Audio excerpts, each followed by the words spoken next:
আদিল উঠে এসে ধরতে গেল ওকে, কিন্তু আহিয়া তীব্র কণ্ঠে চেঁচিয়ে উঠল। খবরদার, তুই আমাকে ধরবি না। সব তোর কারণে হয়েছে। চাচি আম্মু, ওকে যেতে বলো এখান থেকে। যাব বাবা, আমি আবার কি করলাম?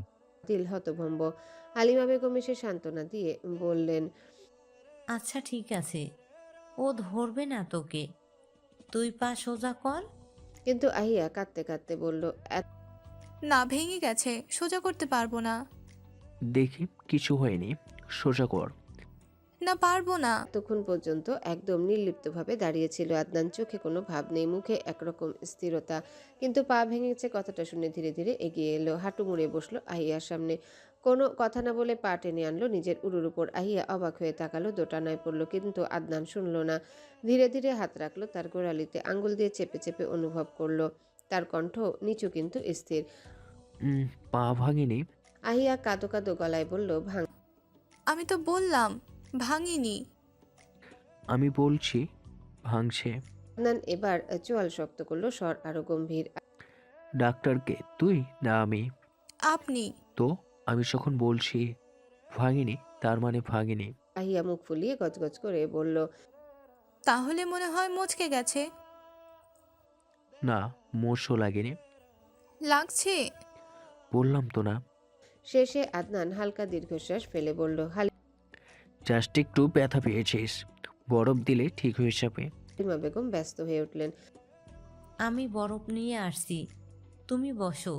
কিছুক্ষণের মধ্যে তিনি বরফ নিয়ে এলেন। আদনান বরফের টুকরো হাতে নিয়ে আহিয়ার পায়ের পাতায় আলতো করে চেপে ধরল। ঠান্ডা স্পর্শে আহিয়ার শরীরটা শিরশির করে কেঁপে উঠল, আর সেই সঙ্গে বুকের ভেতর এক অদ্ভুত স্রোত বইতে লাগলো। নিজের অজান্তে সে আদনানের বুকের শার্টের অংশটা খামচে ধরল, একটা ক্ষণস্থায়ী অবচেতন প্রতিক্রিয়া।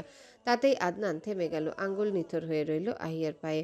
বুকে যেন কিছু একটা ধক করে উঠল, একটা ভারী ঢোক গিলে চোখ তুলে তাকালো আহিয়ার দিকে। আহিয়া চোখ বন্ধ করে আছে, তার শ্বাস প্রশ্বাসের ওঠানামা, চোখের পাপড়ির কাঁপুনি স্পষ্ট বোঝা যাচ্ছে। এই মুহূর্তে আদনানের মনে হলো ও কি আমার মতোই কিছু অনুভব করছে, নাকি আমি শুধু কল্পনা করছি? তার ঠোঁট শুকিয়ে গেছে, জিহবা দিয়ে ভিজিয়ে নিল ওষ্ঠজোড়া। হঠাৎ করে সে আহিয়ার পাটা ঝটকা দিয়ে সরিয়ে উঠে দাঁড়ালো। আহিয়া হকচকিয়ে চোখ বড় বড় করে তাকালো আদনানের দিকে, কণ্ঠ কেঁপে উঠল। কি কি করছেন আপনি? ব্যথা পেয়েছি তো আমি। আদনানের মুখে কোনো ভঙ্গি নেই, নির্লিপ্ত স্বরে হালিমা বেগমের দিকে তাকিয়ে বলল, চাষি আম্মা, ওকে উপরে নিয়ে যাও, আমি কিছু মেডিসিন দিয়ে দিব, সেরে যাবে ওর ব্যথা। হালিমা বেগম তাড়াতাড়ি উঠে দাঁড়িয়ে বললেন, আচ্ছা ঠিক আছে, দেখি, ওঠো, ধর আমাকে। হালিমা বেগম এবার ধীরে ধীরে সিঁড়ি বেয়ে উপরে উঠতে লাগলো আহিয়াকে নিয়ে। ঘরের ভেতরে নিস্তব্ধতা ভর করলো। ওদের করিডোরে মিলিয়ে যেতে দেখে একটা ভারী দীর্ঘশ্বাস ফেলে আদনান বিড়বিড় করে বলল, এইটুকু ব্যথা সহ্য করতে পারছিস না, মেডিসিনের প্রয়োজন তোর। তাহলে ভাব, আমার এত গভীর ক্ষত নিরাময়ের কোন মেডিসিন না থাকা সত্ত্বেও আমি কিভাবে সহ্য করছি। অবশ্য সেটা বোঝার ক্ষমতা তোর নেই আহি। আদনান গিয়ে আবার সোফায় বসে পড়ল। বানিয়ে এসে আহিয়ার ব্যাগ, ফোন আর জুতাগুলো গুছিয়ে রাখতে লাগলেন। সন্ধ্যা ঘনিয়ে এসেছে, অসীম আকাশে দিগন্তের ওপারে সূর্য অস্ত গেছে অনেকক্ষণ আগে। শুধু মেঘের কিনারায় রয়ে গেছে হালকা লালচে আভা। পাশের মসজিদ থেকে ভেসে আসছে মাগরিবের আজান, কোমল অথচ গভীর এক ডাক, যা ঘরের ভেতর ছড়িয়ে দিচ্ছে এক ধরনের প্রশান্তি। হালিমা বেগম আহিয়াকে নিয়ে ততক্ষণে উপরে উঠে আসলেন। আহিয়ার পায়ের গোড়ালিতে একটা হালকা নীলচে দাগ ফুটে উঠেছে। রুমে এসে হালিমা বেগম খুব যত্নে তাকে বিছানায় বসালেন। ধীরে ধীরে তার পা তুলে সোজা করে দিয়ে তার পিঠে একটা নরম কুশন ঠেকিয়ে দিয়ে বললেন, এইভাবে একটু থাক, আর বেশি নড়াচড়া করিস না। অতঃপর টেবিল থেকে পানির বোতলটা তুলে আহিয়ার হাতে দিলেন।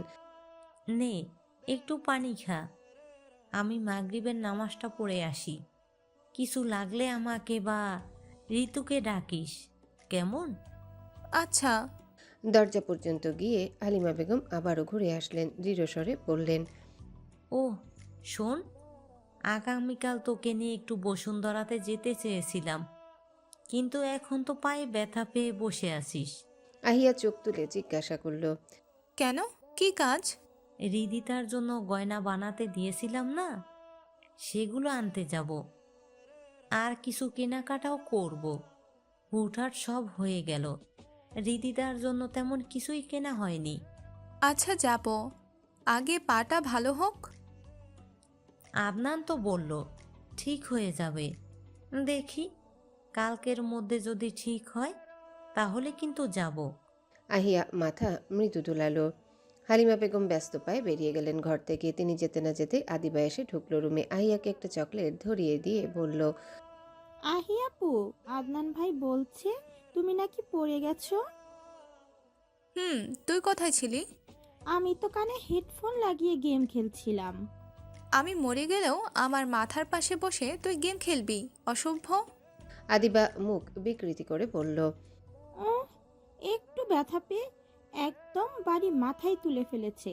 আর পা ভাঙলে কি করতো আল্লাহ মাবুদ জানে। যত সব ঢং।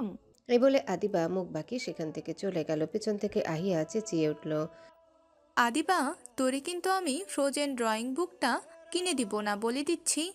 দরজাটা পুরোপুরি বন্ধ হওয়ার আগেই দরজা ঠেলে ভেতরে ঢুকে আদনান দরজার পাশে হেলে দাঁড়িয়ে আছে। বুকের সামনে হাত ভাঁজ করা, সোজা তাকিয়ে আছে আহিয়ার দিকে। দৃষ্টিটা এত গভীর, এত স্থির যে আহিয়ার বুক কেঁপে উঠল। কিছু একটা বলার ইচ্ছে হচ্ছিল, কিন্তু কথা আটকে গেল গলায়। সে পানির বোতলটা বেডসাইড টেবিলে রাখলো। গলা পরিষ্কার করে নিচু গলায় বলল, কিছু বলবেন আদনান ভাই? কোনো উত্তর নেই, শুধু সেই গভীর দৃষ্টি যে আহিয়ার ভেতরটা অস্থির করে তুলছে। বুঝতে পারল না সে কি কোনো ভুল করেছে, তা না হলে এভাবে তাকিয়ে থাকার মানে কি। আর চোখে আবারও তাকালো আদনানের দিকে। আদনান তখনও একইভাবে তাকিয়ে আছে। আহিয়া নজর সরিয়ে নিল। অস্বস্তিতে একটু নড়ে চড়ে বসলো। অবশেষে সে ধীরে এগিয়ে এসে পকেট থেকে একটা ছোট ওষুধের পাতা বের করে আহিয়ার হাতে রাখলো। গলা নিচু করে বলল, এটা খেয়ে নে, আশা করি তোর ব্যথা সেরে যাবে। আহিয়া এক মুহূর্ত দ্বিধা করল না। পানির বোতল হাতে তুলে ওষুধটা খেয়ে নিল। আদনান এবার বিছানার এক কোণে এসে তার পায়ের কাছে বসলো। আহিয়া নিশ্চুপ। কিছুক্ষণ নীরবতার পর আদনান গলার স্বর খানিকটা ভারী করে বলল, একটা কথা বলবো আহে? আহিয়া একটু বিচলিত হয়ে জানতে চাইল। কি কথা? আদনান কিছুক্ষণ নীরব থেকে জানালার দিকে তাকালো। সন্ধ্যার আলো এখন প্রায় নিভে এসেছে। চারিদিকে ঘন অন্ধকার। শুধু ঘরের কোণে টেবিল ল্যাম্পের নরম হলদে আলো ছড়িয়ে আছে। সে ধীরে ধীরে বলল, যদি কখনো এমন দিন আসে যে আমি আর থাকলাম না, তাহলে কি তুই আমার জন্য কাঁদবি? সামান্য একটু কাঁদবি আমার জন্য? আহিয়া ভেতরটা কেমন কেঁপে উঠল আদনানের সেই কথায়। থাকবে না মানে? বরং সে প্রশ্ন না করে পারল না, কাপা গলায় জিজ্ঞাসা করল, থাকবেন না মানে? আপনি কি বড় আম্মুর কাছে আবার জার্মান চলে যাবেন? আদনান মৃদু হেসে মাথা নাড়ল। হুম। তাহলে যে বললেন। মুহূর্তে আহিয়ার বোধগম্য হলো আদনানের বলা কথার মানেটা। তার গলার স্বর হঠাৎ ভারী হয়ে গেল। চোখ ছলছল করে উঠল। সাথে সাথেই টুপ করে এক বিন্দু শীতল অশ্রু গড়িয়ে পড়ল তার গাল বেয়ে। আদনান তাকিয়ে রইল সেই দৃশ্যের দিকে। একটা ক্ষীণ হাসি ফুটে উঠল তার ঠোঁটে। ধীরে ধীরে সামনে ঝুঁকে নরম স্বরে বলল, আমি তো বলেছিলাম আমি যখন থাকবো না তখন আমার জন্য সামান্য হলেও কাঁদিস, কিন্তু তুই তো এখনই কান্নাকাটি শুরু করে দিয়েছিস। তাহলে কি আমি নিজেকে ভাগ্যবান মনে করব আহি? আহিয়া ঠোঁট চেপে নিজের কান্না সংযত করল। তার গলার স্বর বাষ্পে ঢাকা। আপনি হঠাৎ এমনটা কেন বললেন আদনান ভাই? এমন অযৌক্তিক কথার মানে কি?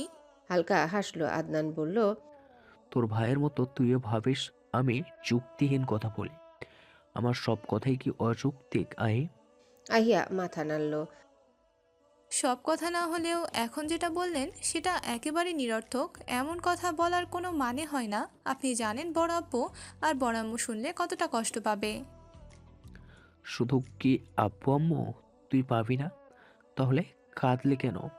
আহিয়া তাকিয়ে রইল তার চোখে। কিছুক্ষণ পরে খুব নিচু গলায় বলল, আপনি কি আমাকে কষ্ট দেওয়ার জন্য এই কথাটা বলছেন? তাহলে শুনুন, আমি কষ্ট পাবো, খুব কষ্ট পাবো। আর এতে কি আপনি শান্তি পাবেন? বলুন না আদনান ভাই, আপনি খুশি হবেন? আদনান কোনো উত্তর দিল না, বরং অদ্ভুত কোমল দৃষ্টিতে তাকিয়ে রইল আহিয়ার দিকে। চোখে একরাশ শান্তি। ভেতরে ভেতরে সত্যি খুশি হয়েছিল আদনান। আহিয়া তাকে হারিয়ে কষ্ট পাবে বলেছে। এর থেকে সুখের আর কি হতে পারে? আজ সে নিজেই স্বীকার করছে তাকে হারানোর ভয়। এই এতটুকু স্বীকারোক্তি যথেষ্ট ছিল আদনানের জন্য। তার বুকের ভেতর যেন হালকা আগুনের শিখা জ্বলে উঠল। নরম উষ্ণ কিন্তু গভীর। আহিয়া বরাবরই ভীতু। সে কি পারবে রুখে দাঁড়াতে? পারবে তার জন্য তার বাবা আর ভাইয়ের মুখোমুখি হতে? পারবে না নিশ্চয়। এই ভাবনার মাঝে হঠাৎ একটা তীব্র চিৎকারে ভেঙে গেল সেই নীরব মুহূর্ত। ইয়েস। সেই চিৎকারে উভয়ে ঘুরে তাকালো দরজার দিকে। দরজার সামনে দাঁড়িয়ে আদিল, ল্যাপটপ হাতে, মুখে ঝলমলে উচ্ছ্বাস। আদিল ভেতরে ঢুকে এলো, হাঁপাতে হাঁপাতে বলল, ভাই, তোমার করা প্রজেক্টটা ওদের দারুণ লেগেছে দেখো। আদনান নজর রাখলো ল্যাপটপের দিকে। তার মুখে কোনো রং নেই, গম্ভীর কণ্ঠে বলল, এবার আমি সাহায্য করেছি, কিন্তু এরপর থেকে আর করব না। বাদরামি বন্ধ কর, নিজের উপর নির্ভর করতে শেখ, ফোকাস কর পড়াশোনায়। আমি ডাক্তারি নিয়ে পড়ো, তোর সফটওয়্যার প্রজেক্ট করছি, লজ্জা হওয়া উচিত তোর। আচ্ছা, এরপর থেকে লজ্জা পাবো। ননসেন্স। আদনান চোয়াল শক্ত হয়ে গেল। এক নজর আহিয়ার দিকে তাকিয়ে গটগট করে রুম থেকে বেরিয়ে গেল। দরজা বন্ধ হওয়ার কথা শব্দটা ঘরের মধ্যে প্রতিধ্বনিত হলো। আদিল তখনও দাঁড়িয়ে আছে। আহিয়া এবার রাগে গজগজ করে উঠল। তুই দাঁড়িয়ে আছিস কেন? যা বেরো আমার রুম থেকে। আদিল মুখ বাঁকিয়ে ব্যঙ্গ করে বলল, বেরো আমার রুম থেকে। তোর রুমে কি আমি থাকতে এসেছি নাকি শাকচুন্নি? তাহলে খাম্বার মতো দাঁড়িয়ে আছিস কেন? যা। যাব না, আমার ইচ্ছে। আদিল্লার বাচ্চা। আহিয়া দাঁত কিরমির করে একটা কুশন তুলে ছুঁড়ে মারল তার দিকে। আদিল জিভ বের করে একটা ভেঙচি কেটে দৌড়ে বেরিয়ে গেল। আহিয়া তখন বিছানায় বসে রইল নিস্পন্দ। তার রুমটায় আবারও নিস্তব্ধতা ভর করল। মাথার ভেতর যেন আদনানের কথাগুলো প্রতিধ্বনিত হচ্ছে। বুকের ভেতর হঠাৎ করে কেমন চিনচিনে ব্যথা ছড়িয়ে পড়ল। সে পানির বোতলটা তুলে নিয়ে ঢকঢক করে কয়েক ঢোক খেলো, কিন্তু তৃষ্ণা মেটেনি, বরং গলায় আরও শুষ্কতা নেমে এলো। মনে হলো যেন কোনো অদৃশ্য আগুন ভেতরটা জ্বালিয়ে দিচ্ছে। এমন অদ্ভুত অস্বস্তি কেন লাগছে তার? তবে কি সত্যি সে আদনানকে ঘিরে কোনো অনুভূতি বহন করছে? ভাবতেই বুকের ব্যথাটা আরও তীব্র হয়ে উঠল। বিছানার পেছনে মাথা ঠেকে চোখ বন্ধ করলো আহিয়া। বুকের উপর হাত রাখলো, যেন হৃদস্পন্দনটাকে থামাতে চায়, কিন্তু সেই স্পন্দন যেন আরও জোরে বাজতে শুরু করেছে। হৃদিতা ভোরের নীরবতায় উঠে কটেজের বারান্দায় গিয়ে সে ছোট্ট দোলনায় চড়ে 2 পা তুলে বসলো। দোলনাটা হালকাভাবে দুলছে, আর তার দৃষ্টি আটকে গেছে আকাশের দিকে ছুটে চলা তুলোর মতো সাদা মেঘের উপর। মেঘেরা কোনো নিয়ম ছাড়াই ছুটে বেড়াচ্ছে, একটুখানি মিলেমিশে আবার ভিন্ন রূপ নেয়। নির্বাসিত আকাশে তাদের খেলা দেখে হৃদিতার মনও অচেতনভাবে ঝলমলে হয়ে ওঠে। কোনো বাধা নেই, কোনো দ্বিধাও নেই, শুধু মুক্ত বাতাস আর মেঘের ভেলা। সে অনাবিল মুক্তির মাঝে নিজেকে হারিয়ে ফেলল হৃদিতা। মাঝে মাঝে শীতল হাওয়া বয়ে এসে তার গালে মৃদু কম্পন জাগায়। উড়ুতে হাত রেখে চিবুক ঠেকিয়ে অস্থির চোখে তাকিয়ে আছে ভাবনার বাইরে, নিখুঁতভাবে আনমনা। গতকাল তারা নীলগিরির আশেপাশে কয়েকটি ছোট ছোট জায়গায় ঘুরেছে, বাকি সময়টা তারা কটেজে একান্তভাবে কাটিয়েছে। আজকে সকাল সকাল হৃদির ঘুম ভেঙে যায়। আহাত তখনও গভীর নিদ্রায় ডুবে আছে। কয়েকদিনের ক্লান্তি তার চোখের পাতায় ভার করে বসেছে। তাই হৃদি তাকে আর জাগায়নি। নিজে ফজরের নামাজ শেষ করে নিঃশব্দে বারান্দায় বসে বসে সময় কাটাচ্ছিল। পাহাড় আর নীল আকাশের মৃদু নীরবতায় নিজেকে মিশিয়ে ধরে। মনে যেন কোনো অচেনা শান্তি। আহাদ এবার একটু পাশ ফিরতে টের পেল বিছানায় হৃদি নেই। ঘুম ঘুম চোখে কয়েকবার হাত দিয়ে যখন বুঝলো সত্যি হৃদি পাশে নেই, ধরফর করে উঠে বসলো।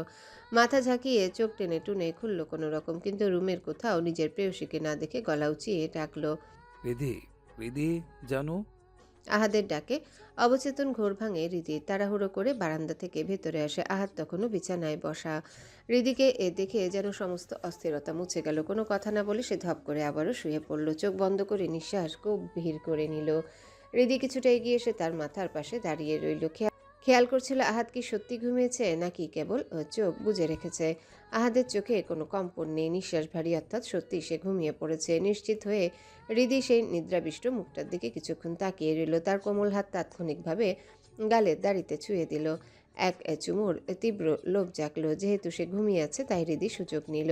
আরও কিছুটা ঝুঁকে সেই খসখসে গালে নরম একটা চুমু খেলো। সাথে সাথে আহাদ এক ঝটকায় হৃদিকে নিজের দিকে টেনে এনে বিছানায় ফেলল।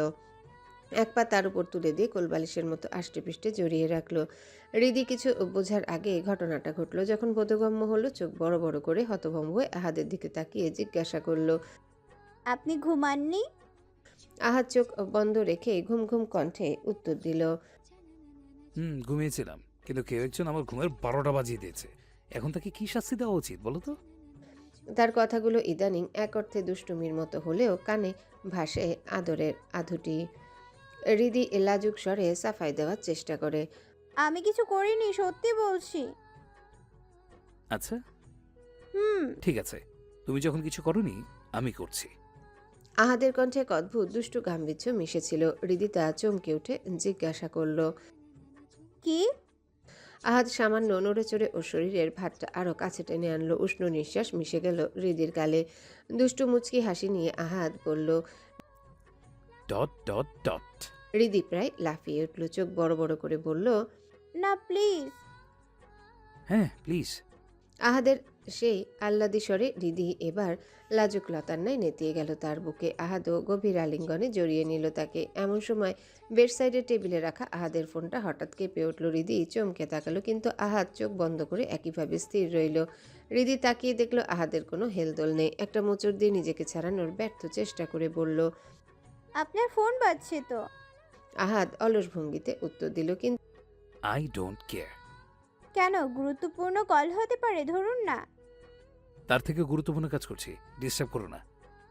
এবার পরপর কয়েকবার ফোন বাজতে দেখে বেশ খানিকটা বিরক্ত হলো আহাদ। অনিচ্ছাকৃতভাবে সিঁড়িদিকে ছেড়ে আধা শোয়া হয়ে বসলো। ফোন হাতে নিয়ে দেখে তুহিনের কল। মুখ বিকৃত করে নিল। রিসিভ করতেই ওর গলা ভারী আর বিরক্ত শোনালো। কিসের হানিমুন করতে আসছি আমি? হ্যাঁ, বারবার ফোন দিয়ে ডিস্টার্ব করতেছিস কেন? ওপাশ থেকে তুহিনের গলা ভেসে এলো। আরে ভাই, তোর কি আর আমি মজা করার জন্য ফোন দিচ্ছি নাকি? সেই সকাল 7টা থেকে দাঁড়িয়ে অপেক্ষা করছি তোদের জন্য, অথচ তোদের আসার কোনো নামগন্ধই নাই। আহাদ বিরক্ত মুখে বলল। তোরে দাঁড়িয়ে থাকতে কে বলেছে? তুই বলছিস। তুই শালা বইয়ের নেশায় এমন ডুবে গেছিস যে সবই ভুলে গেছিস। উঠে চোখে মুখে পানি দে, নেশা কাটা। আর মনে কর, তুই তো বলেছিলি আজ থানসি যাবি। আমি আর রিয়াদ চট্টগ্রাম থেকে চলে আসছি, আর তোরা এখনো পাহাড়ের চরে বসে বসে প্রেম করতেছিস। মুহূর্তে আহাদের বোধগম্য হলো, তাই তো আজ তাদের থানচি যাওয়ার কথা, নাফাকুম ঝর্ণা দেখতে। সে তো বেফাস ভুলেই গিয়েছিল। আর চোখে তাকালো হৃদির দিকে। হৃদি তখন লাগেজের কাপড় গোছগাছ করছে। সে একটা ভঙ্গি করে মাথা চুলকে হালকা গম্ভীর গলায় বলল। তোরা আধা ঘন্টা অপেক্ষা কর, আমরা 1 ঘন্টার মধ্যে আসতেছি। আর কখন আসবি ভাই? ওখানে যেতে যেতেই তো রাত হয়ে যাবে, তাহলে ফিরবো কখন? আহাদ একটু বিরক্তি নিয়ে বলল। সেই চিন্তা তোর করতে হবে না, ফোন রাখ। বলেই আহাদ ফোন কেটে দিল। হৃদিতা এতক্ষণ চুপচাপ সব কথাই শুনেছে। এবার ধীর পায়ে এসে দাঁড়ালো আহাদের সামনে। মুখ গম্ভীর করে মিনমিন করে বলল। আমি কোথাও যাব না, আপনি তুহিন ভাইয়াদের জানিয়ে দিন না। আহাদ কিছুটা অবাক হয়ে জিজ্ঞাসা করলো। কেন? হৃদি এক লাফে আহাদের সামনে বসে পড়ল। একটানে জামার কলার সরিয়ে দিল। গলার পাশে লালচে দাগগুলোর দিকে ইশারা করে ক্ষিপ্ত হয়ে বলল। দেখুন কি করেছেন, এগুলো নিয়ে আমি বাইরে যাব কিভাবে? আহাদ 1 সেকেন্ড হৃদির দিকে তাকিয়ে থাকলো, অতঃপর নির্বিকারভাবে বলল। তাহলে ড্রয়ারে রেখে যাও। হৃদি রাগে ঠোঁট ফুলিয়ে বলল। আপনি মজা করছেন, আমার জ্বলে যাচ্ছে। ভালো হলে ঠিক হয়ে যাবে। এটা কেমন কথা? এটা আহাদ রাজার কথা। হৃদিতা ঠোঁট ফুলিয়ে বলল।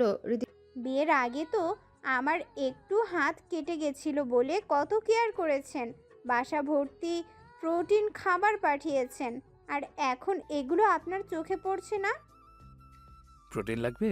এগুলোর প্রোটিন কিন্তু আলাদা। তুমি চাইলে আমি এখনই দিতে পারি। চোখ বড় করে চেঁচিয়ে উঠল। বজ্জাত বেটা! আহাদ হালকা শব্দ করে হেসে উঠল, একরাশ আনন্দ মেশানো হাসি। এতে হৃদিতা প্রচণ্ড আকারে খেপে গেল। আহাদের এই গা ছাড়া ভঙ্গি দেখে তার ভেতরে আগুন জ্বলে উঠল। দাঁত কিরমির করতে করতে হঠাৎই সে এক অপ্রত্যাশিত কাণ্ড করে বসলো। আহাদের ঘাড়ে একেবারে জোরে একটা কামড় বসিয়ে দিল। আউচ! আহাদ হালকা আর্তনাদ করলো। চোখ কুচকে হৃদির দিকে তাকাতে দেখলো সে ইতিমধ্যে দৌড়ে ওয়াশরুমে ঢুকে দরজা বন্ধ করে দিয়েছে। আহাদ উঠে আয়নার সামনে গিয়ে দাঁড়ালো। দেখলো ঘাড়ে বেশ গাঢ় দাগ পড়েছে কামড়ের। আয়নায় নিজের প্রতিচ্ছবির দিকে তাকিয়ে বিড়বিড় করে বলল। কি পেস্ট ব্যবহার করে রে? দাঁতে এমন জোর পায় থেকে? আয়নায় নিজের সেই দাগের দিকে তাকিয়ে তার ঠোঁটের কোণে আবার এক চোরামি হাসি ফুটে উঠল। সময় তখন সকাল 10টার কাছাকাছি। পাহাড়ের বুকে পাক গলে সূর্য ঠিকরে বেরোচ্ছে উজ্জ্বল আলো নিয়ে। দূর পাহাড়ের চূড়াগুলো এখনো কুয়াশার টুকরো লুকিয়ে আছে, কিন্তু নিচের দিকে নামার সাথে সাথেই গরম বাতাস আর আলোটা যেন তীব্র হয়ে উঠছে। কটেজ থেকে নামতে নামতে হৃদিতা আর আহাদ দুজনে চারিপাশে সৌন্দর্যে ডুবে আছে।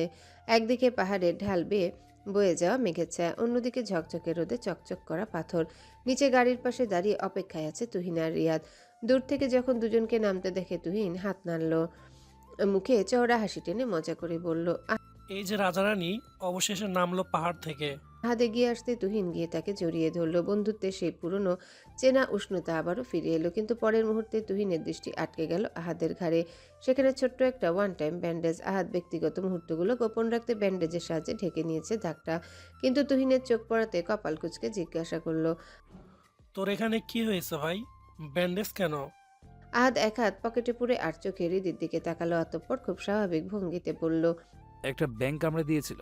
তুহিন চোখ কুঁচকে অবাক হয়ে বলল, বলিস কি, এখানে আবার ব্যাঙ আসলো কোথা থেকে দেখি? কথা শেষ হতে না হতে আহাদের ঘাড়ের ব্যান্ডেজটা আলতো করে একটু তুললো, আর দেখেই হেসে খেই হারিয়ে ফেললো। মুখের হাসি চেপে রাখতে না পেরে কাশের ভান করে বলল, কামড় দেখে মনে হচ্ছে ব্যাঙটা দয়ালু ছিল না, মানে অতটাও জোরে সরে পড়েনি। হৃদিতা তখন চিবুক নামিয়ে নিয়েছে, তার গাল লালচে হয়ে উঠেছে। ওনার ভেতর মুখটা অর্ধেক লুকিয়ে ফেললো, মনে মনে আফসোস করতে লাগলো। কেন যে ওই কামড়টা দিতে গেলাম। তুহিন হেসে তাকালো হৃদির দিকে। সে আজ পরেছে শ্যাওলা রঙের চুড়িদার, সবসময়ের মতো মাথায় ওড়না ভালো করে টানা, মুখে মাস্ক, কিন্তু চোখ দুটো তেমনি দীপ্তিও। তুহিন ভদ্রভঙ্গিতে সালাম দিল। আসসালামু আলাইকুম ভাবি, ভালো আছেন? হৃদি একটু লাজুক স্বরে নিচু গলায় উত্তর দিল। জি আলহামদুলিল্লাহ। তুহিন রিয়াদের দিকে ইঙ্গিত করে বলল, এই যে এটা আমার কাজিন শালা রিয়াদ। কাজিন শালা? হৃদির ভ্রুজোড়া কুচকে গেল। তুহিন হেসে উঠে বলল। ও মৃদু হাসল হৃদি। এবার রিয়াদও হাসি মুখে সালাম দিল। আসসালামু আলাইকুম ভাবি। হৃদিও সৌজন্যমূলক ভাবে জবাব দিল। ওয়ালাইকুম আসসালাম। এরপর একটু কৌতূহল ভরে তুহিনকে জিজ্ঞাসা করলো, আপনি বিয়ে করেছেন? তুহিন কিছু বলার আগে পাশ থেকে আহাদ নির্লিপ্ত কণ্ঠে বলে উঠল। 2টা আন্ডারগ্রাউন্ডও আছে। হৃদি মুহূর্তে তার দিকে তাকালো, মুখে হাসি টেনে বলল। তাহলে ভাবিকেও নিয়ে আসতেন। আহাদ এবারও আর তুহিনকে কিছু বলার সুযোগ দিল না, সংকোচিন গলায় বলল, কি করে আনবে? ওর বউরে উমে বাসায় রেখে আসছে, কিছুদিনের মধ্যে আরেকটা আন্ডারগ্রাউন্ডে ফুটবে।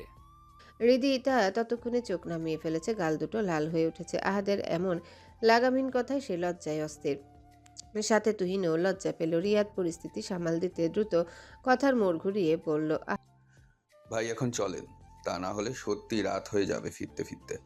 আহাদ বাঁকা হেসে বলল। ফিরবো তো কে বলেছে? মানে? তুহিন ভ্রু কুচকে তাকালো। কোথায়? তুই আবার ক্যাম্পিং এর কথা ভাবছিস না তো? আহাদ কিছু না বলে দুই ভ্রু উঁচু করে একটা রহস্যময় ভঙ্গি করলো। তাতেই তুহিন উত্তর পেয়ে গেল। হেসে মাথা নাড়ল। বুঝে গেছি, রাজা সাহেব ফুল রোমান্স মুডে আছেন। অতঃপর সবাই গাড়িতে উঠে বসলো। তুহিন চালকের আসনে, তার পাশেই রিয়াদ, পেছনের সিটে পাশাপাশি বসেছে আহাদ আর হৃদিতা। গাড়িটা পাহাড়ের আঁকাবাঁকা রাস্তা ধরে ধীরে ধীরে এগোতে শুরু করলো। হৃদিতা চুপচাপ বাইরে তাকিয়ে আছে, কিন্তু পাশে বসা আহাদের স্থির দৃষ্টি যেন প্রতিনিয়ত তাকে ছুঁয়ে যাচ্ছে। পাহাড়ি রাস্তায় গাড়ির গতি যতই বাড়ছে, তাদের মাঝে নিঃশব্দ বোঝাপড়াটাও যেন ঠিক ততটাই গভীর হয়ে উঠছে। মৃদু নীরব, অথচ ভেতরে জ্বালা এক অব্যক্ত প্রেমের মতো। রাতের গভীর অন্ধকার ভেদ করে মীর হাউসের গেট পেরিয়ে একে একে প্রবেশ করলো 4টি সাদা কালো গাড়ি। গার্ড ছুটে এসে সামনের গাড়ির দরজা খুলতেই নামলেন আশফাক মীর। তার পেছনের গাড়িগুলো থেকে নেমে এলো শাহিন, নাদিম আর শাওন। চারজন একসাথে দাঁড়িয়ে বেশ কিছুক্ষণ গম্ভীর আলোচনায় মেতে রইল। আজকের প্রাপ্ত সংবাদটা যে কোনো সাধারণ খবর নয়, তা তাদের মুখভঙ্গিতে স্পষ্ট। আশফাক মীর দৃঢ় কণ্ঠে বললেন, এখন পরিস্থিতি যেমনই হোক শাহিন, ওরা যখন একবার টার্গেট নিয়ে করেছে, তার মানে নিশ্চয়ই কিছু একটা করবে। আহাদ না থাকায় আপাতত চুপ আছে, কিন্তু ভুলে যাস না, এই শত্রুতা শুরু হয়েছিল আহাদকে কেন্দ্র করে। শাওন পকেট থেকে ফোন বের করে কিছু একটা দেখে আবারও গম্ভীর মুখে সেটা পকেটে রাখলো। কণ্ঠটা এবার আগের চেয়েও কঠিন শোনালো। তবুও চাচা, ওদের ভরসা করা যায় না। ভাই আসার আগেও কিছু একটা করে বসতে পারে। একজন খবর পাঠিয়েছে ওরা নাকি মীর পরিবারের প্রত্যেকটা মানুষকে নজর রেখেছে। শাহিন সায় দিয়ে বলল, সাউন্ড ঠিক বলেছে চাচা, আপনি বরং ভাই না আসা পর্যন্ত সবাইকে সতর্ক রাখেন, কেউ যেন বাড়ির বাইরে না যায়। আশফাক মীর কিছুক্ষণ চিন্তা করে বললেন, সে আমি সামলে নেব, তোরাও সাবধানে থাকিস। আর তালুকদারের চালাটাকে ভালো মতো ডেমো দে, এখনও অনেক কিছু লুকিয়ে যাচ্ছে চালাকির সাথে। শাহিনের মুখ শক্ত হয়ে গেল। জি চাচা, আর ধারণা আমরা তাকে বিশ্বাস করে নিয়েছি। আশফাক মীরের ঠোঁটে একরাশ বাঁকা হাসি খেলে গেল। রাজনীতি তো বিশ্বাসেরই খেলা শাহিন। এবার সেই বিশ্বাসের সুযোগ নিয়ে বাকি খেলাটা খেলতে হবে। তবে সাবধান, যেন বুঝতে না পারে আমরা তার চালাকি ধরে ফেলেছি। ঠিক আছে চাচা, আপনি নিশ্চিন্ত থাকেন। এই বলে তিনজন রওনা দিল ডেমো ঘরের দিকে, যেখানে আহাদের নির্দেশে গত 3 দিন ধরে বন্দি আছে তালুকদারের সবচেয়ে বিশ্বস্ত সহচর। আহাদের অনুপস্থিতি তার ভাষ্যমতে তার মুরগি পাহারা দেওয়ার দায়িত্ব এই ত্রয়ীর উপরই বর্তেছে। তারা সেই দায়িত্ব অক্ষরে অক্ষরে পালন করেছে। সেই চেলাটা শাহিনদের বিশ্বাস জোগাতে কিছু তথ্য দিয়েছে। তার মধ্যে সবচেয়ে চমকপ্রদ তথ্য হলো সোলাইমান তালুকদার এখন খলিল মাতব্বরের সাথে হাত মিলিয়েছে। যে খলিল মাতব্বরকে একা সামলানোই এতদিন অসম্ভব ছিল, সেখানে তার সঙ্গে যদি তালুকদারের জোট বাঁধে তাহলে সামনে যে ঝড় আসছে তা মীর পরিবারের জন্য ভয়ানক হয়ে উঠবে, এতে কোনো সন্দেহ নেই। মীর হাউসের করিডোরে আবার নিস্তব্ধতা নেমে এলো। মূল দরজা পেরিয়ে হনহন করে ভেতরে ঢুকলেন আশফাক মীর। গায়ে কালো পাঞ্জাবি, মুখে স্পষ্ট ক্লান্তি আর চোখে অচেনা রাগের রেখা। তাকে দেখা মাত্রই ঋতু দৌড়ে এসে তার হাত থেকে কালো লেদারের ব্যাগটা নিয়ে নিল। আশফাক মীর হলঘরের মাঝ বরাবর দাঁড়িয়ে চারিদিকে একবার চোখ বুলালো। কাউকে দেখতে পেল না, তাই ঋতুকে গম্ভীর কণ্ঠে প্রশ্ন করলেন, তোর খালাম্মা কোথায়? ঋতুর কথা শেষ হতে না হতেই রান্নাঘর থেকে বেরিয়ে এলেন হালিমা বেগম। শাড়ির আঁচলে হাত মুছতে মুছতে স্বামীর মুখের দিকে তাকালেন। তিনি আজ করতে পারলেন কিছু একটা গন্ডগোল আছে। কপালে ভাঁজ চিন্তার রেখা, চোখে অস্থিরতার ছোঁয়া। উদ্বেগ মাখা কণ্ঠে তিনি জিজ্ঞাসা করলেন, কি হয়েছে তোমার? এমন অস্থির দেখাচ্ছে কেন? আশফাক মীর এক মুহূর্ত স্তব্ধ হয়ে তাকিয়ে রইলেন স্ত্রীর দিকে। মনে মনে ভাবলেন, সত্যিটা বললে হয়তো ঘর জুড়ে আতঙ্ক ছড়িয়ে পড়বে, তাই সাবধানতার সাথে কথাটা ঘুরিয়ে দিলেন। গলা পরিষ্কার করে বললেন, কাউকে দেখতে পাচ্ছি না যে, কোথায় গেছে সব? কোথায় আর যাবে, বাড়িতেই আছে। আহিয়া নিজের ঘরে আছে, আর আদিবা পড়ছে। আদনান এখনো ফেরেনি। আপা একটু আগেই এসেছে, এখন ক্লান্ত, তাই বোধ হয় বিশ্রাম নিচ্ছে। আর তোমার ছেলে? কোথায় আর থাকবে, বাইরে গেছে, হয়তো বন্ধুদের সঙ্গে আছে। এই উত্তরটা শুনেই আশফাক মীরের মুখের গাম্ভীর্যতা ভেঙে গেল। কপালে ভাঁজ কণ্ঠে রাগ মিশে উঠল। রাত 9টা বাজছে, আর তোমার ছেলে এখনো বাইরে। কতবার বলেছি ছেলের দিকে একটু খেয়াল রাখো। সারাদিন শুধু বন্ধুদের সঙ্গে আড্ডা, রেস, গেম এসব নিয়েই পড়ে থাকে। পড়াশোনার কোনো দায়িত্ববোধ নেই তার। দিন দিন বাঁদর হয়ে যাচ্ছে ছেলেটা। হালিমা বেগমও তেতে উঠলেন স্বামীর কথায়। এখন এসব বলছো কেন? আমি যখন বলেছিলাম ওকে জার্মানি পাঠাতে, তখন তো তুমি রাজি হওনি। এখন আমার উপর দোষ চাপাচ্ছ। গরিবের কথা বাসি হলে মিষ্টি হয়, এখন বোঝো। আশফাক মীর স্ত্রীর দিকে তাকিয়ে চুপ করে গেলেন, কিন্তু হালিমা থামলেন না। আমি কতবার বলেছি আদনানের মতো ওকেও ডাক্তারি পড়াও। না না বাবা, ছেলে ভাতিজা কেউ রাজি না, সবাই একসাথে আমার বিপক্ষে। এখন দোষ আমারই। এই বলে গজরাতে গজরাতে ঘরের দিকে চলে গেলেন। আশফাক মীর টের পেলেন পরিস্থিতি হাতের বাইরে চলে যাচ্ছে। পরিস্থিতি সামলাতে ধীর পায়ে সহধর্মিনীর পিছু পিছু গেল। মৃদু কণ্ঠে বললেন, তোমাকে কোথায় দোষারোপ করলাম? আমি তো শুধু বলেছি ছেলের দিকে নজর রাখো। তোমার ছেলে ছোট নাকি নজর রাখবো আমি? পাল্টা ঝাঁঝালো জবাব এলো সঙ্গে সঙ্গেই। আশফাক মীর ঘরে ঢুকে তার দুই বাহুতে আলতো করে হাত রাখলেন। কণ্ঠটা এবার একেবারে নরম, প্রায় করুণ। ছেলের দিকে না রাখো, ছেলের বাবার দিকে একটু নজর দাও। তোমার অবহেলায় শুকিয়ে যাচ্ছি আমি। হালিমা বেগম স্বামীর দিকে কটমট করে তাকালেন, ঠোঁট চেপে শক্ত স্বরে বললেন, এইবার লাইনে এসেছেন মশাই। ছেলের অজুহাতে যে ইনিয়ে বিনিয়ে নিজের কথা বোঝাতে চাইছেন, সেটা কি আমি বুঝি না? আশফাক মীর সামান্য ঝুঁকে হেসে বললেন, বোঝোই যখন, তাহলে একটু। এর আগেই হালিমা চট করে সরে গেলেন। আলমারি থেকে একটা তোয়ালে তুলে ছুঁড়ে মারলেন স্বামীর মুখে। ঠোঁটের কোণে হালকা হাসি ফুটিয়ে বললেন, ন্যাকামি বন্ধ করে আগে ফ্রেশ হয়ে এসো, আমি খাবার রেডি করছি। কথাটা শেষ করে তিনি ঘর থেকে বেরিয়ে গেলেন। আশফাক মির মুখ থেকে তোয়ালেটা সরিয়ে হালকা হেসে ফেললেন। এত ক্লান্তি আর দুশ্চিন্তার মাঝেও স্ত্রীর এই ভালোবাসা মাখা চলে এক টুকরো অনাবিল প্রশান্তি খুঁজে পেলেন। হালিমা বেগম রুম থেকে বেরিয়ে আসতে দেখলো আদনান হল ঘরে দাঁড়িয়ে আছে, চোখে হালকা ক্লান্তির ছাপ। মনে হচ্ছে আজ ডিউটিতে বেশ চাপ ছিল। তবু চাচিকে দেখে মুখে আদরের হাসি ফুটিয়ে তুলল সে। এগিয়ে এসে জিজ্ঞাসা করলো। আহি কোথায় চাচি আম্মা? হালিমা বেগম শান্ত স্বরে বললেন, উপরেই আছে। ওর পায়ের ব্যথা কমছে? ঠিক আছে এখন?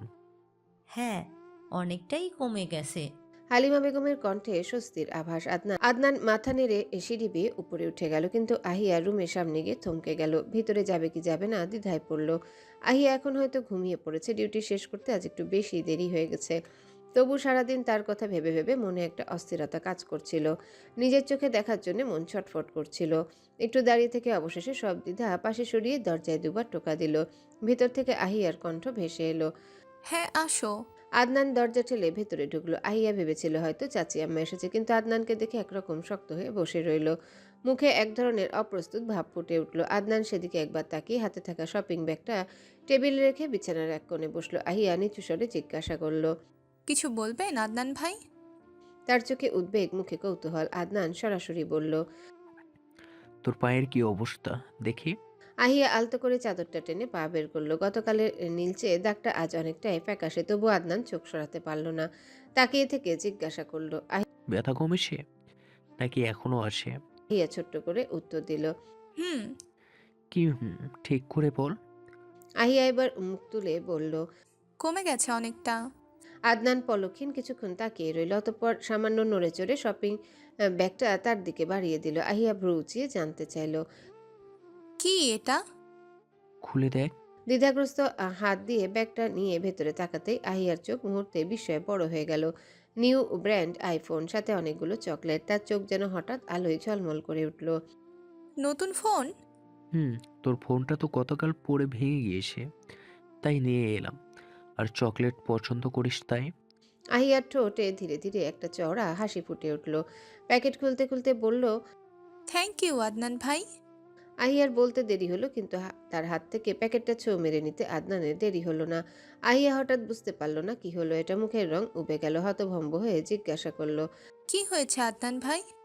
আদনানের চিবুক শক্ত হয়ে গেল। কটমট করে বলল, আমি কি রাস্তাঘাটে অচেনা কেউ? কথায় কথায় ধন্যবাদ দিতে হবে কেন তোর? যা, তোকে আর কখনো কিছুই দিব না। আহিয়া অবাক দৃষ্টিতে তাকিয়ে রইল। মিনমিন করে বলল, শুধু ধন্যবাদই তো দিয়েছি, এতে রাগ করার কি আছে? আদনান আরও ক্ষুব্ধ স্বরে বলল, দিবি কেন? আমি বলেছি দিতে। I hate this word. তোর মুখ থেকে এই শব্দটা শুনলে আমার গা চলে যায়। কতবার বলেছি আমাকে ধন্যবাদ দিবি না। আহিয়া মাথা নিচু করে ফিসফিস করে বলল, সরি, আর বলবো না, এবার তো দিন। কিছুক্ষণ চুপচাপ রইল আদনান। তার মুখের রাগের রেখা ধীরে ধীরে নরম হয়ে আসলো। অবশেষে প্যাকেটটা আলতো করে হাতে ধরিয়ে দিল। অতঃপর কিছু না বলে রুম থেকে বেরিয়ে গেল। দরজা বন্ধ হবার পর আহিয়া অবাক হয়ে কিছুক্ষণ প্যাকেটটার দিকে তাকিয়ে রইল। ধন্যবাদ দিলেও যে কেউ এত পরিমাণে রেগে যেতে পারে সেটা আদনানকে না দেখলে বোঝাই যেত না। তার এমন কাণ্ড দেখে আহিয়া হালকা শব্দ করে হেসে ফেলল। দরজার ওপাশে দাঁড়িয়ে থাকা আদনান সেই হাসির শব্দ স্পষ্ট শুনতে পেল। এবার তার নিজের ঠোঁটে অজান্তে এক ক্ষীণ হাসির রেখা ফুটে উঠল। দীর্ঘ 8 থেকে 9 ঘন্টার পথ পাড়ি দিয়ে আহাদ রাজারা যখন নাফাখুম পৌঁছালো, ততক্ষণে দিনের আলো প্রায় শেষ। পশ্চিমে সবুজ পাহাড়ের সারিগুলোর আড়ালে সূর্য ডুবে গেছে। নাফাখুমের মতো জায়গায় সাধারণত রাত কাটানোর অনুমতি মেলে না। জায়গাটা বন্য, দুর্গম, আর এখানকার রাতের নিস্তব্ধতা ভীতিকর। কিন্তু আহাদ রাজা আগেই সব ঠিক করে রেখেছে। স্থানীয় এক পাহাড়ি গাইডের মাধ্যমে বিশেষ অনুমতি নিয়ে রেখেছে তারা। তুহিন আর রিয়াদ আহাদের নির্দেশে ঝর্ণার পাশের উঁচু একটা ঢিবিতে জায়গা ঠিক করে। জায়গাটা ছোট কিন্তু নিরাপদ।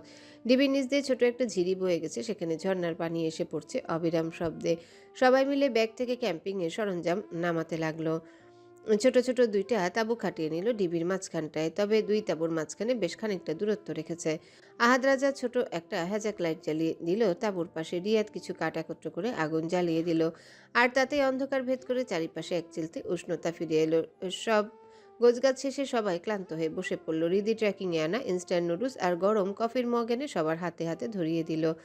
আহাদ রিদির হাত টেনে নিজের পাশে বসালো। রিদি একটু ইতস্তত করছিল তার পাশে বসতে। তুহিন আর রিয়াদকে দেখে তবু আহাদের চোখের ইশারায় সে আপত্তি জানাতে পারল না। ধীরে ধীরে বসে পড়ল তার পাশে। মুগ্ধ চোখে চারিপাশটা দেখতে লাগলো। আহাদ কফির কাপ থেকে চুমুক তুলে কিঞ্চিত কপাল গুছিয়ে তাকালো তার প্রেয়সীর দিকে। মৃদুস্বরে জিজ্ঞাসা করলো। কি হয়েছে? কি দেখছো? কোনো প্রবলেম?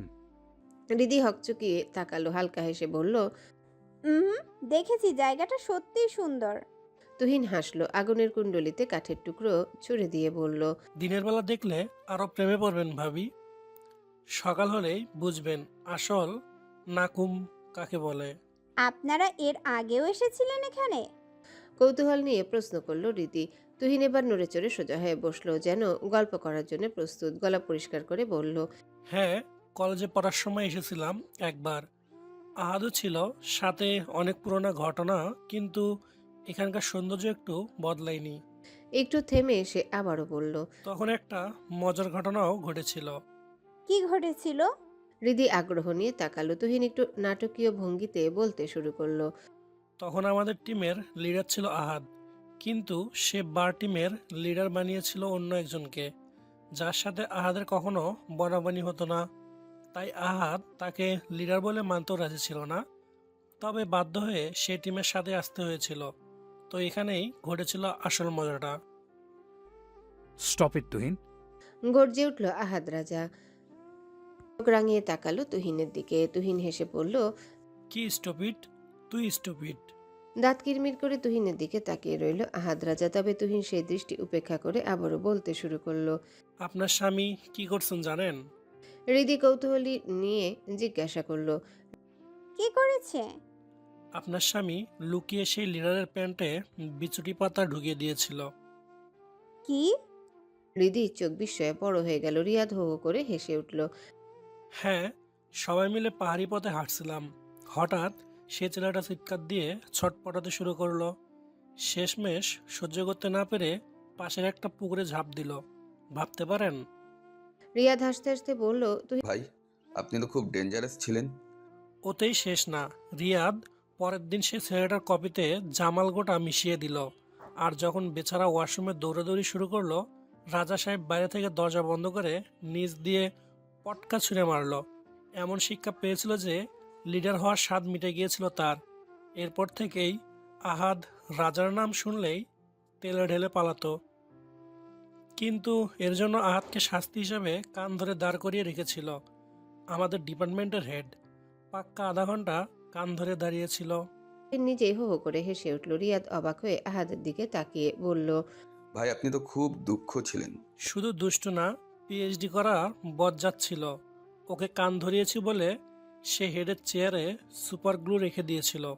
হেড চেয়ারের বসতেই সাথে সাথে চেয়ারের সাথে আটকে গেল। এরপর করুণ অবস্থা হয়েছে। সেটা না হয় নাহি বললাম। অবশ্যই এখনও ওই রকম বজ্জাত আছে। কথাই আছে না, কুত্তার লেজ 12 মাস চুঙ্গায় ঢুকাই রাখলেও সোজা হয় না। সব ঠিক ছিল, কিন্তু তুহিনের শেষ কথাটা শুনে আহাদ রাজা চোয়াল শক্ত হয়ে গেল। রক্তচক্ষু করে তুহিনের দিকে কটমট করে তাকিয়ে আছে। তুহিন সেটা খেয়াল করলো না, বরং সে নিজেই হেসে লুটোপুটি খাচ্ছে, সাথে রিয়াদও। হৃদি আর চোখে তাকালো পাশে বসে থাকা আহাদ রাজার দিকে। তার মুখের ভঙ্গি দেখে হৃদিও মুখ টিপে হেসে ফেলল। এতে আহাদের রাগ আরো দ্বিগুণ বেড়ে গেল। তুহিনের বাচ্চা। গর্জে উঠল আহাদ। আগুনের আলোয় তার মুখটা যেন আরো গাঢ় লাল হয়ে উঠল। এক মুহূর্তে হাসি থেমে গেল সবার। বাতাস ভারী হয়ে উঠল। হৃদি স্তব্ধ হয়ে তাকিয়ে আছে আহাদের দিকে। তার গলায় গর্জন। আমাকে নিয়ে ফান করতেছিস? তুহিন কৃত্রিম হাসি টেনে উপর নিচ মাথা দোলালো, অর্থাৎ হ্যাঁ। আহাদ আবার দাঁতে দাঁত পিষে গর্জে উঠল। তুহিন। তুহিন বুঝতে পারল রাজা সাহেব বেজায় রেগে আছে, তাই সে দ্রুত উঠে পড়ল। রিয়াদকে উদ্দেশ্য করে বলল। চল রিয়াদ, একটু ঠান্ডা হাওয়া খেয়ে আসি। মন্ত্রী সাহেব ঠান্ডা না হওয়া পর্যন্ত আশেপাশে থাকা নিরাপদ না। রিয়াদ হেসে তার সঙ্গে বেরিয়ে গেল। তারা একটা টর্চ জ্বালিয়ে সামনের দিকে এগিয়ে গেল।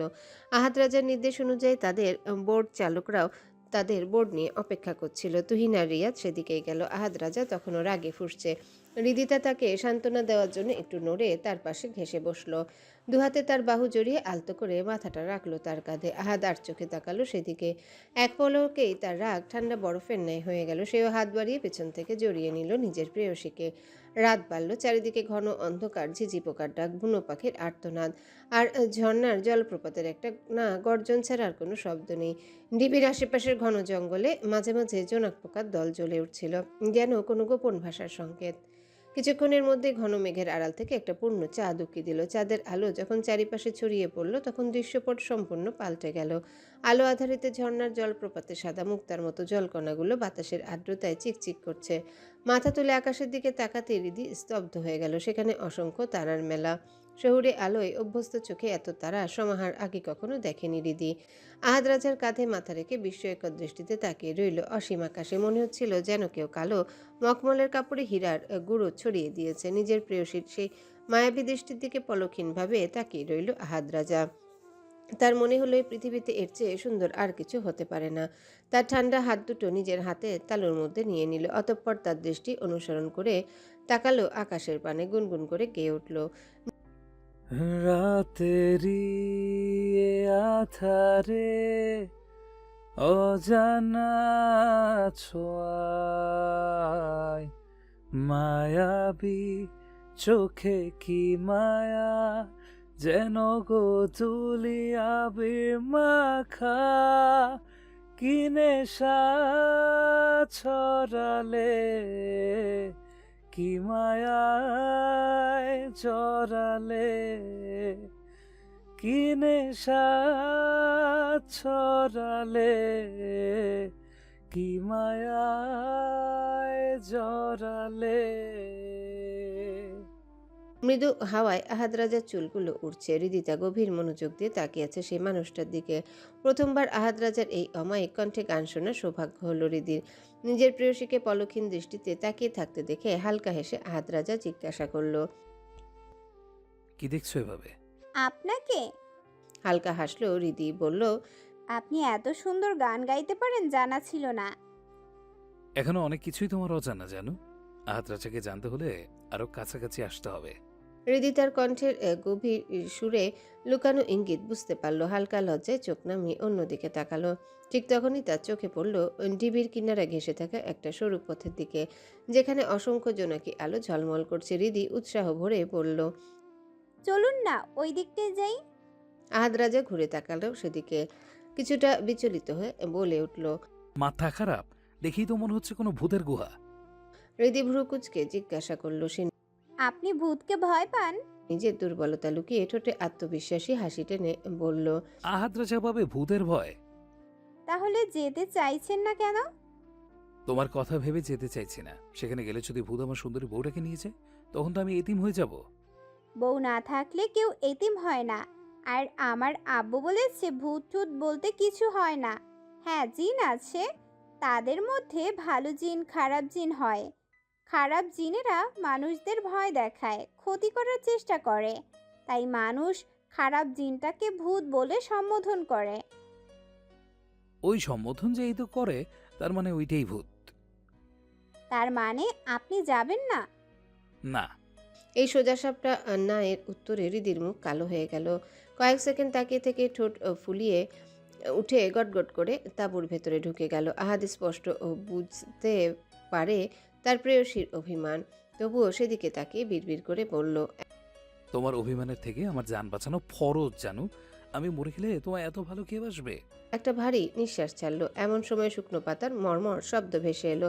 প্রথমে গ্রাহ্য করলো না আহাদ, কিন্তু কয়েক সেকেন্ডের মধ্যে শব্দটা স্পষ্ট হতে লাগলো। নিয়মিত ভারী ধীরে ধীরে কাছে আসছে। কপালে গভীর ভাঁজ পড়লো তার। সামান্য ঘাড় বাঁকিয়ে ঘুরে তাকাতে তার বুকের ভেতরটা ধক করে উঠল। একটা লম্বা ছায়ার মূর্তি, আর সবচেয়ে ভয়ঙ্কর তার দুটো মাথা। সে তরাক করে দাঁড়িয়ে পড়ল। মুখের সব রং মুহূর্তে পাল্টে গেল। কণ্ঠ শুকিয়ে একদম ফিসফিস হয়ে গেল। ভূত! সাদা চাদরের মতো পোশাক পরা দুটো মাথাওয়ালা ভূতটা এগিয়ে আসছে। তার গলা সে অস্বাভাবিক স্বর শুনে হৃদি তাঁবুর পর্দা সরিয়ে বেরিয়ে এলো। কিছু বলতে যাবে এমন সময় তার চোখেও ধরা পড়লো সে অদ্ভুত ছায়াটা। দুটো মাথা, দুটোই সমান লম্বা, সাদা চাদরে মোড়া, যেন অদ্ভুত এক অবয়ব। হৃদির গলা শুকিয়ে গেলেও নিজেকে সামলানোর চেষ্টা করলো, কিন্তু সামনের দৃশ্য দেখে তারও সারা শরীর কেঁপে উঠল। সে যতই বলুক ভূতটুত কিছু নেই, কিন্তু ভেতরে ভেতরে সেও ভয় পায়। তাছাড়া এখন সেই মুখা সাদা ভূতটা তার দিকে এগিয়ে আসছে। সে তোতলাতে তোতলাতে চেঁচিয়ে উঠল, ভূত! ভূত! ভূত! হাত এক ঝটকায় আগুনে জ্বলন্ত পোড়া একটা কাঠ তুলে নিল। হৃদিকে নিজের দিকে টেনে এক হাতে জড়িয়ে নিল, যেন নিজের প্রেয়সীকে রক্ষার চেষ্টা। জ্বলন্ত পোড়া কাঠটা সামনে বাড়িয়ে বলে উঠল, খবরদার আমার বইয়ের দিকে নজর দিবে না, তাহলে কিন্তু থপড়া চেহারা নকশা পাল্টাই দিব। কিন্তু সেই সাদা কাপড়ে মোড়ানো মাথা দুটো আরেকটু এগিয়ে এলো। সে ভোরকে হৃদিকে নিয়ে এক ধাপ পিছিয়ে গেল। হৃদি তার বুকে লেগে আছে। আহাত পোড়া কাঠ ছুঁড়ে মেরে মন্ত্রোচ্চারণের মতো বিড়বিড় করে বলে উঠল, ইচিং বচিং চিচিংচা, ভূত তুই সরে যা, ইকরি মিকরি চামকিকরি, নইলে তোরে দেব খামচি। খেতে না চাইলে আহাদ্রাচার মার, লেজ গুটিয়ে যাওয়া পগার পার। হৃদি চোখ গোল গোল করে অবাক দৃষ্টিতে তাকিয়ে রইল আহাদ রাজার দিকে। এটা কি ছিল, কবিতা না ভূত তাড়ানোর মন্ত্র? হৃদি হাসবে না কাঁদবে বুঝতে পারল না। অবিশ্বাসে তাকিয়েছে তার দিকে। যে আহাদ রাজার ভয়ে সবাই কাঁপে, সে আহাদ রাজা নাকি ভূতকে ভয় পায়? আহাদের এমন মন্ত্র শুনে সাদা চাদরের নিচে থাকা তুহিন আর রিয়া তবদা খেলো। একে অপরের দিকে তাকায় মুহূর্তে হু হু করে অট্টহাসিতে ফেটে পড়ল। এক একজন হেসে লুটোপুটি খাচ্ছে। তাদের চাদর সরে যেতে চাদর আর আগুনের ম্লান আলোয় তাদের মুখ ভেসে উঠল। হৃদি স্তব্ধ হয়ে তাকিয়ে রইল। বিস্মিত কণ্ঠে বলে উঠল, তুহিন ভাইয়া, রিয়াদ ভাইয়া। অতঃপর নিজের বুকে নিজে থুতু দিয়ে পড়ল। ভয় পাইয়ে দিয়েছিলেন তো। তুহিন আর রিয়াদ হাসতে হাসতে প্রায় নুইয়ে পড়ল, কিন্তু আহাদের দিকে চোখ পড়তে দুজনার হাসি উবে গেল। আহাদের চোখ তখন লাল, মনে হচ্ছে চোখের ভিতর থেকে আগুন বেরোচ্ছে। কপালের শিরা ফুলে উঠেছে। চোয়াল শক্ত করে দাঁতে দাঁত পিষে গর্জে উঠল। তুহিনের বাচ্চা। তুহিন একটা কৃত্রিম হাসি টেনে আনলো মুখে।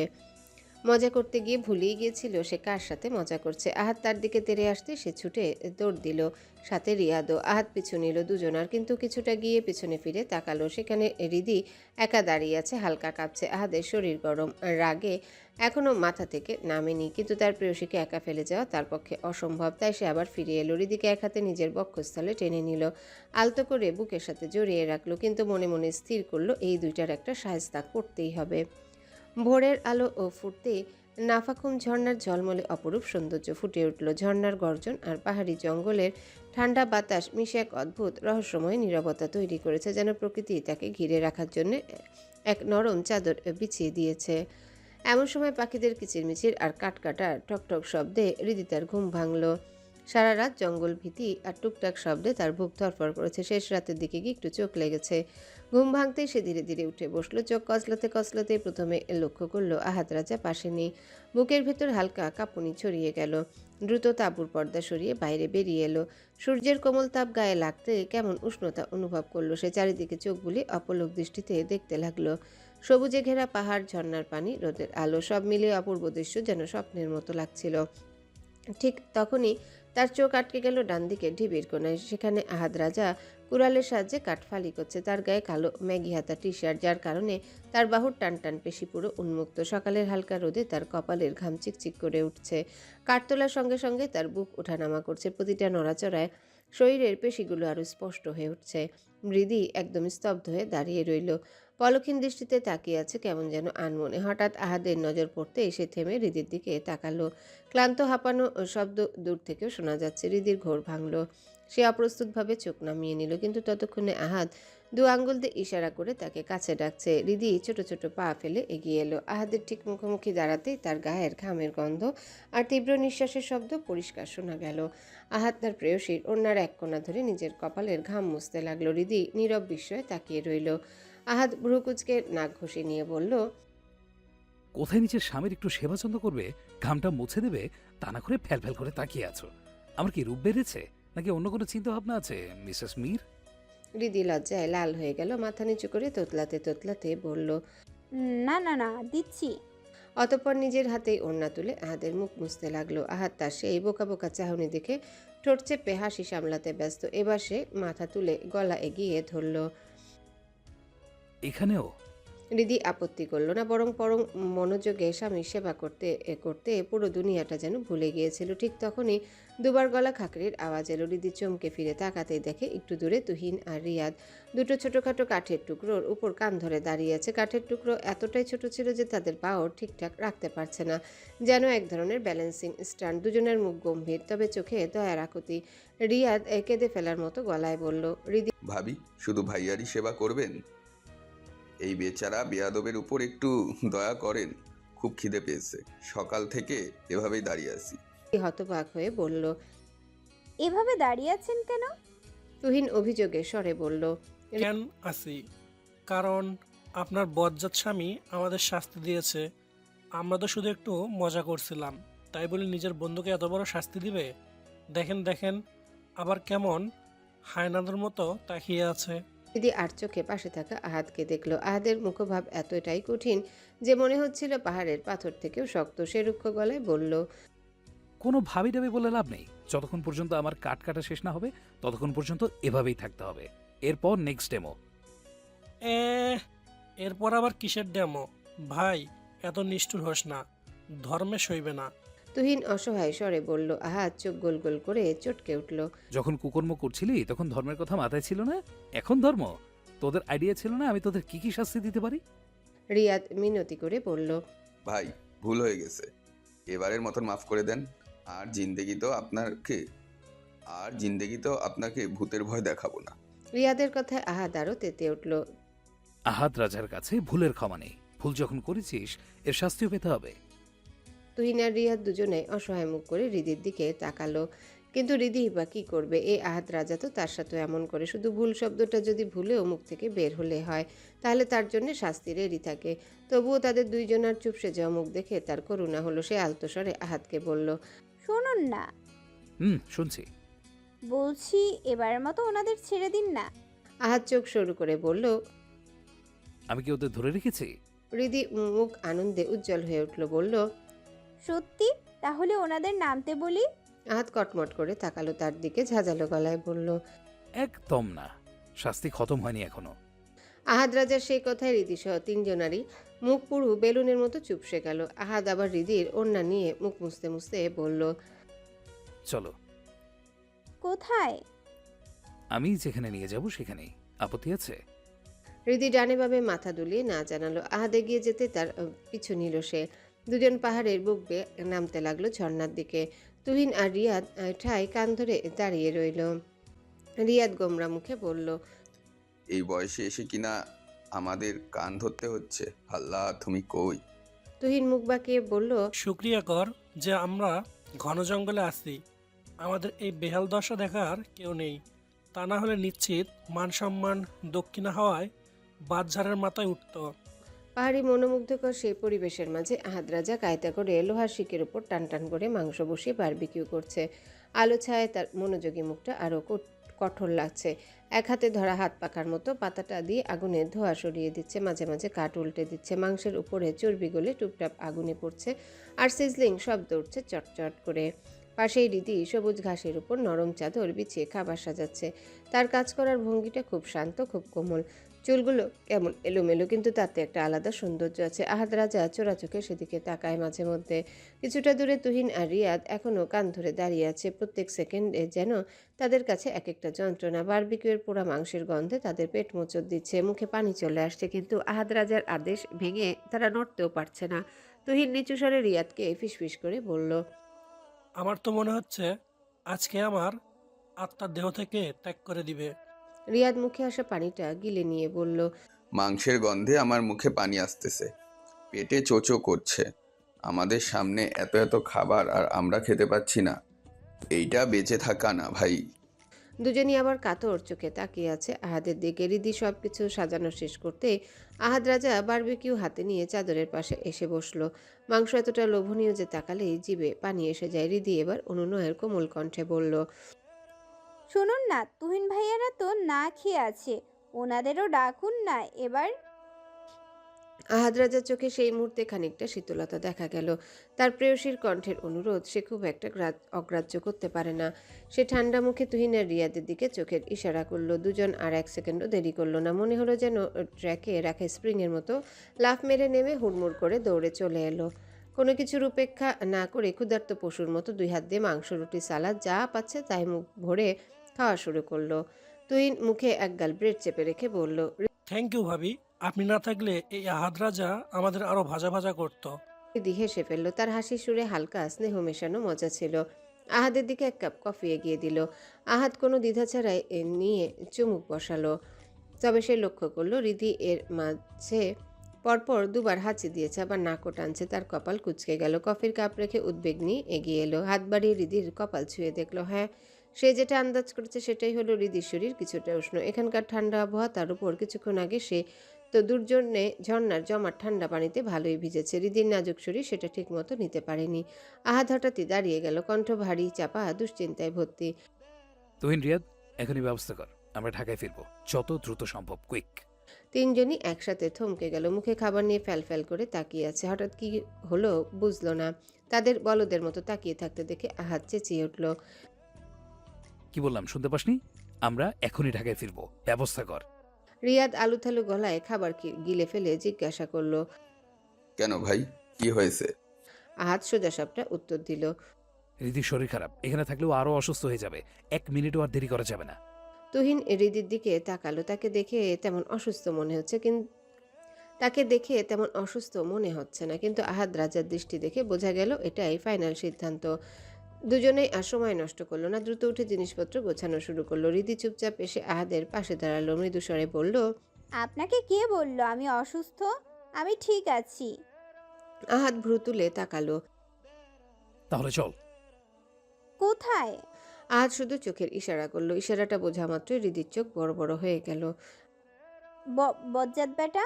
আহাদ হেসে ফেলল। সেই হাসিতে ছিল একটু দুষ্টুমি, একটু আদর আর স্নেহ। অতঃপর তাঁবুর ভিতরে গিয়ে একটা নরম চাদর এনে হৃদির কাছে জড়িয়ে দিল। মৃদু স্বরে বলল, এটা পেঁচিয়ে নাও, ঠান্ডা কম লাগবে। হৃদি চাদরটা নিজের শরীরে জড়িয়ে নিল। ভেতরে অদ্ভুত একটা উষ্ণতা ছড়িয়ে পড়ল, শুধু চাদরের নয়, আহাদ রাজার যত্নেরও। ততক্ষণে তুহিন আর রিয়াদ সব গুছিয়ে ফেলেছে। অতঃপর একসাথে তারা বোর্ডের দিকে এগিয়ে গেল। রাত তখন প্রায় 2টা। মিড হাউস রাতে নিস্তব্ধতা ঢেকে আছে, যেন পুরো বাড়িটাই ঘুমন্ত প্রাসাদ। কিন্তু সেই নিস্তব্ধতার বুক চিরে আহাদ আর হৃদি বাড়ির গেটে পেরোলো। দুজনার বাসায় ঢুকতে ঘরের ভেতরকার হিমশীতল নীরবতা ভেঙে খান খান হয়ে গেল। হৃদি দরজা পার হয়ে টলমল করে থমকে দাঁড়ালো। লম্বা জার্নি, পাহাড়ি কুয়াশা, ঝর্ণার বরফ শীতল পানি, তার উপর জ্বর, সব মিলিয়ে পায়ে শক্তি যেন প্রায় শেষ। তার ফর্সা মুখটা লালচে, নাক টানছে বারবার, চোখ আধঘুমে ঝাপসা। চাদর মুড়িয়ে শরীরটা গুটিয়ে আছে, তবুও ঠান্ডা তাকে ছাড়ছে না। ঢুকতেই আবার হাচ্ছু হাচ্ছু 3বার টানা হাঁচি দিয়ে ক্লান্ত হয়ে মাথাটা নামিয়ে ফেললো। নাকের ভিতর কিরমির করে উঠতে সে হঠাৎ আহাদের বাহুতে নাক ঘষে পরিষ্কার করে নিল। আহাদ এক মুহূর্ত তাকিয়ে রইল তার দিকে। এই মেয়েটা এমন অসুস্থ হয়ে পড়লে সে তো পাগল হয়ে যাবে। কড়া এখানে বসো। গলায় বললেও সেই কণ্ঠে অস্থিরতার কম্পন। সে হৃদিকে ধরে সোফায় বসিয়ে দিল। অতঃপর হলঘরের প্রতিটা লাইট জ্বালিয়ে দিল। অন্ধকার ভেদ করে ঘরটা একদম জীবন্ত হয়ে উঠল, কিন্তু বাড়ির ভেতরে কোনো সাড়া নেই। চারিদিকে শুধু গভীর রাতের ঘুম। হৃদি চারিদিকে তাকালো। এত বড় বাড়ি, এত মানুষ, কারোর দেখা নেই। তার মাথা ঘুরছে, চোখ জ্বালা করছে, ঠান্ডার জ্বর মিলেমিশে শরীর গরম হয়ে উঠছে। কিন্তু তখন আহাদের ভেতরে রাগের আগুন জ্বলছে। সে বাড়ির সবাইকে ডাকবে, সবাই এসে তার বউকে দেখবে, সেবা করবে, এটাই যেন তার মাথায় গেঁথে গেছে। কিন্তু কাউকে না দেখে আহাদ গলা উঁচিয়ে ডাকলো, আম্মা, আম্মা, চাচি আম্মা, চাচু, ঋতু, বানি খালা। প্রাসাদের মতো বিশাল এই বাড়িতে তার কণ্ঠ যেন দেয়ালে ঠেকে ফিরে আসছে। তার ডাক কারোর কানের কার্নিশ পর্যন্ত পৌঁছালো না। সবাই ঘুমে অচেতন, উটকো ডাক শুনেই না। সে আরও কয়েকবার ডাকলো, কিন্তু ঘর নিস্তব্ধ। এবার আর সহ্য হলো না আহাদের। তার চোখ লাল, চোয়াল শক্ত, গটমট করে রান্নাঘরে ঢুকে গেল। বের হলো একটা বড় স্টিলের থালা আর একটা চামচ হাতে। পর মুহূর্তে ঝনঝন ঝনঝন স্টিলের থালার চামচ দিয়ে এমন শব্দ করে উঠল যেন বাড়ির মাঝখানে যুদ্ধের ঢোল বাজছে। পুরো হলঘর কেঁপে উঠল। ঘরের দেয়ালগুলোতে শব্দ গুম গুম করে বাজতে লাগলো। হঠাৎ করে ঘুমন্ত বাড়ির সকলে চমকে উঠে রুম থেকে ছুটতে লাগলো। একে একে সবাই জড়ো হলো। ঘুমো ঘুমো চোখে দেখলো আহাদ হাতে থালা চামচ নিয়ে দাঁড়িয়ে আছে, চোখ রাগে লাল। সামনের সোফায় চাদরে মুড়ে বসে আছে হৃদি। কি হয়েছে? তা কি বাড়িতে ডাকাত পড়েছে নাকি? এমন হট্টগোল করছো কেন? আদ্রাজা চোয়াল শক্ত করে দাঁড়িয়ে আছে। আশফাক মীর এবার দুলতে দুলতে সোফায় বসলেন। পেছনের শরীরটা হেলিয়ে দিয়ে হাই তুলতে তুলতে গম্ভীর গলায় বললেন, ডাকাত আসলেও তোমার ছেলের মতো এমন হরতাল করতো না ভাইজান। ডাকাতেরা ডাকাতি করে চুপচাপ চলে যেতে। আমরা অন্তত শান্তিতে ঘুমাতে তো পারতাম। আহাদ রাজার রাগ আরো কয়েক গুণ বেড়ে গেল চাচার কথায়। তার বউ অসুস্থ আর তারা শান্তিতে ঘুমের কথা বলছে। হাতে থাকা থালাটা ছুঁড়ে মারতে ঝনঝন করে শব্দ হলো। রাগান্বিত গলায় বলল, এতদিন পর বউ নিয়ে ফিরেছি, কোথায় আমার বউয়ের সেবা যত্ন করবে? তা না করে এক একজন ভেটকি মাছের মতো ভেগায় ঘুমায় আসে। আশফাক মীর ঠোঁট বাঁকিয়ে বললেন, ওই এতদিন মাত্র 4 দিন ছিল। আহাদ রাজা দাঁত চেপে বলল। চাচ্চু এখন কথা বাড়েও না, রীতির শরীর ভালো না। ঠিক তখনই রিদি আবার 3বার টানা হাঁচি দিল। আফরোজা শেখ ছুটে এসে রিদির পাশে বসলেন। তার মুখটা বিষণ্ণ লাগছে। তিনি উদ্বেগ নিয়ে জিজ্ঞাসা করলেন। কি হয়েছে মা, শরীর খারাপ? তিনি কপালে হাত দিলেন। বেশ গরম। রিদি নাক টেনে নিয়ে খুব নিচু গলায় বলল। আমি ঠিক আছি আন্টি। আন্টি? আহাদ এক ভ্রু তুলে তাকালো। আফরোজা শেখের মুখ গম্ভীর হয়ে গেল। নিজের ছেলের বউ তাকে আন্টি ডাকলো। এটা তিনি গভীরভাবে মেনে নিতে পারলেন না। মুখ গোমরা করে বললেন। নিজের ছেলের বউয়ের মুখ থেকে এখন আন্টি ডাক শুনতে হবে? আম্মা কি বলা যায় না? রিদির মুখ লাল হয়ে গেল, মাথা নিচু, লজ্জা যেন তাকে গিলে ফেলছে। স্বরে লাজুক খচখচানি। ঠিক আছে আন্টি, এরপর থেকে আম্মা ডাকবো। আফরোজা শেখ হতাশায় মাথা নাড়ালেন। এই মেয়ে আন্টি বলে বলছে কিনা আম্মা ডাকবে। এমন সময় আহিয়াও সিঁড়ি বেয়ে নামছিল। তার পায়ের ব্যথা নাই বললেই চলে, তবুও অভ্যাসটা রয়ে গেছে সামান্য খুঁড়িয়ে হাঁটা। সিঁড়ি 2 ধাপ নামতেই পেছন থেকে ভারী কারো পায়ের শব্দ, আর তারপরে সে পরিচিত গলা। তোর পায়ের ব্যথা কমেনি?